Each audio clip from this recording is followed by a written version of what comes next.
I am honored to join you all today. My colleague, Ambassador Rode, all of you. This event is a reminder of the indispensable role that civil society can play, must play, does play in advancing democracy and attracting and in shaping the future of this region.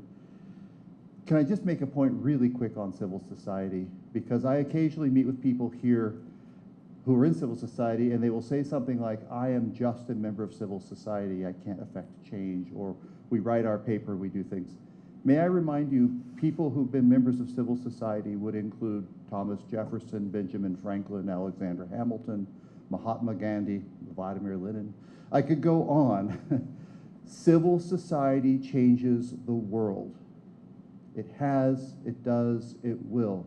And this gathering is another opportunity for the civil society of Kosovo to come together to help change a difficult circumstance, to make a better life for all of the citizens of this country without regard to ethnicity. I think that's incredibly valuable, I think it's incredibly powerful, and we commend you for it, and we're proud to be here sponsoring, supporting these events. So these efforts to foster good neighborly relations, to foster economic cooperation, to ensure that voices that are not always heard are heard and taken seriously and factor into what happens are critically important.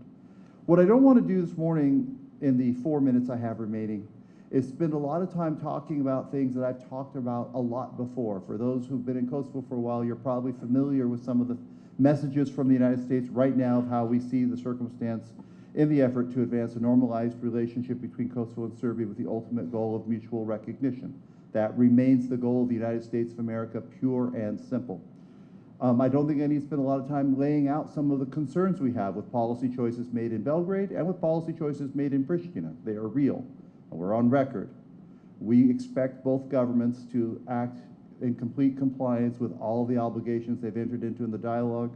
We expect them to take dialogue seriously. I do want to make a point about dialogue.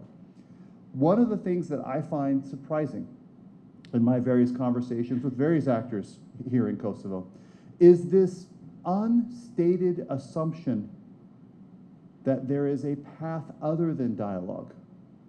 Is this suggestion that if the Americans or the Germans or pick your favorite people would somehow just snap our fingers, wave a magic wand, have the right conversation, these problems would go away and Kosovo would immediately be a full member of NATO and a full member of the EU and all of the rest. So a few things. I looked at your schedule. The things you're going to talk about, they feel like the right questions to me. I want to, if you'll indulge me for a few more moments, I want to give a couple of thoughts about some of the questions on your agenda, and then I'm going to be done. The first, I saw you have a session, I think right next, about does the dialogue need a reset? I'm so tired of that question. I'm so tired. It feels, one of my ambassadors I used to work for used to use the term all the time, navel gazing, something that, with all due respect to my European Union colleagues, you're very, very good at.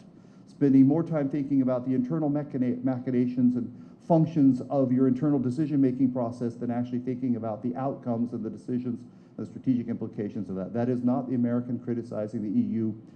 We do it too, but it's always easier to see it in the other. Stop the navel gazing, please, on the dialogue. If we didn't have this dialogue, we'd invent another one. Guess what it would have? It would have Kosovo, it would have Serbia, it would have the European Union facilitating it in some way because Kosovo's future is in Europe, and it would have support from the United States and other key partners. That's what we would invent. If we started from scratch tomorrow, what would we invent? What we have.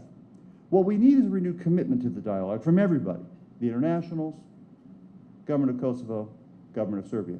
What we need is an end to some of this entering into decisions without intentions to implement them. What we need is a seriousness and a purpose to this dialogue. So you can call it a reset, you can call it a recommitment, you can call it a new approach, you can call it a renewed approach, you can call it a more energetic approach. We absolutely need that.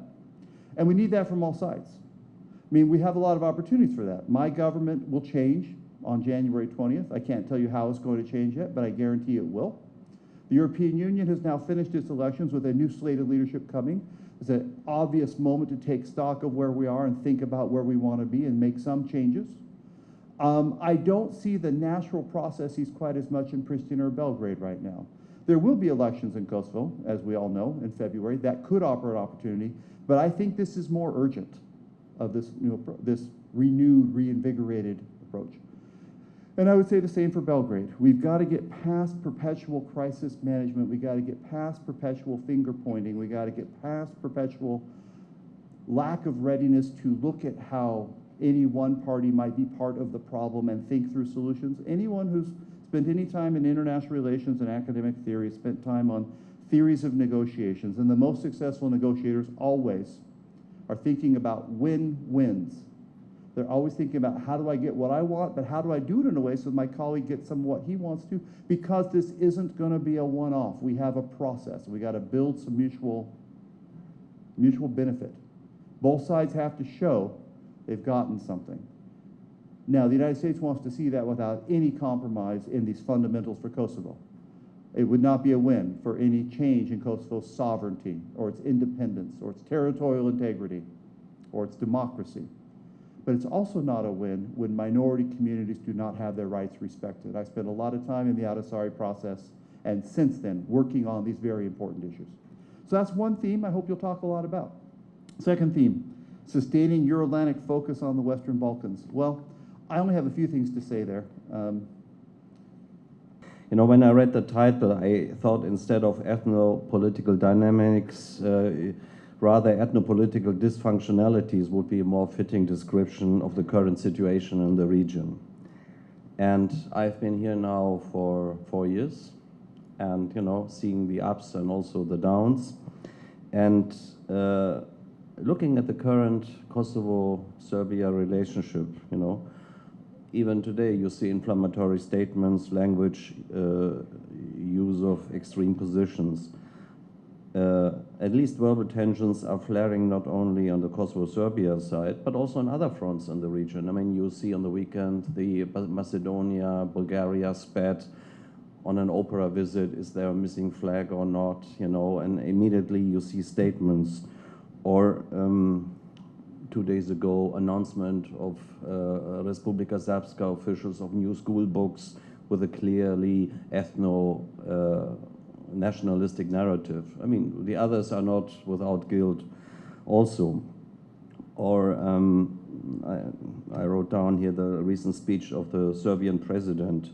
The constant use of extreme terms, ethnic cleansing, repression, when describing the situation in the north is not helpful. Nor, or, you know, in the summer, the banning of an NGO initiative, which has been successful, done for 2 years, the Meridita Dobar Dan Festival, you know, for the first time banned to be held in Serbia. I see similar terms when Kosovo politicians describe the situation sometimes in the Preševo Valley. I mean, clearly there are things going on which are not helpful. Or, I mean, I see identity politics. Do you have to name streets in Banska on the day of the anniversary after the killed police officer? I'm not so sure. Yesterday, I attended with a lot of my fellow colleagues the commemorative events of the killed KP officer. This was really a watershed moment because you saw pure violence exhibited by malign actors. And as a result, we as friends of Kosovo, NATO has beefed up its security. And the good story here is that we you know, see the possibility of malign actors to do harmful things violently considerably reduced. And I would echo what Jeff has said. The biggest obstacle to a normalization of relations is the total absence of political will at the moment to normalize relations. To put it, you know, Serbia is basically defending the status quo and Kosovo wants to change it. And I would say rightfully so. Also Jeff has exposed so. We want a sovereign Kosovo and we want to achieve that Kosovo is a rightful member in all the organizations you know, which are always mentioned, whether it's NATO, EU, or, you know, the Council of Europe.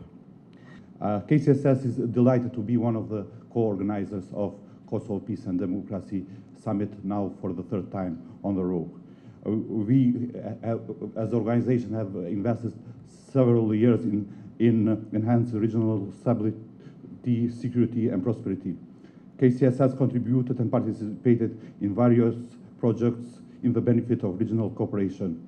KPDS is certainly a growing platform which unites think tanks from different communities in Kosovo with the shared goal of promoting multi-ethnicity, a value being increasingly challenged in our region.